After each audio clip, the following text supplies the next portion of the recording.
భారతదేశ ఎకానమీ రికార్డులు బ్రేక్ చేస్తాను. తెలంగాణ ఎకానమీ ఇట్లా ఉంటే ఇవాళ భారతదేశంలో economy 105% GDP growth in the past 10 years అధ్యక్ష. రికార్డ్ బ్రేక్ అయింది. మనది 2014 నాటికి కాంగ్రెస్ ప్రభుత్వం తర్వాత బీజేపీ ప్రభుత్వం వచ్చే నాటికి 2014లో మన $2 trillion economy. India was a true $2 trillion economy. ఇవాళ మోదీజీ వచ్చిన తర్వాత 105% ఇంక్రీజ్.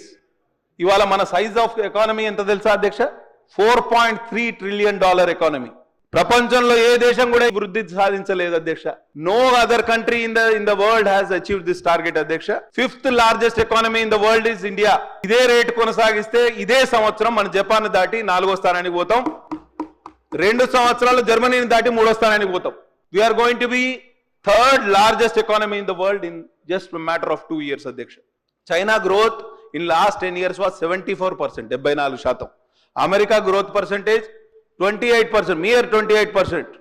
నేనేం చెప్తున్నా అంటే 60 ఏళ్ల కాంగ్రెస్ పాలనలో మనం సాధించింది $2 trillion ఎకానమీ మాత్రమే.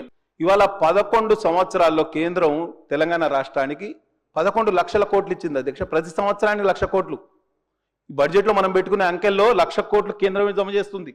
And centrally sponsored schemes, grant in AIDS as well as devolution of central taxes, ఈ 3 పద్ధతుల కింద మనకు వచ్చేటి 1,00,000 కోట్ల రూపాయలు.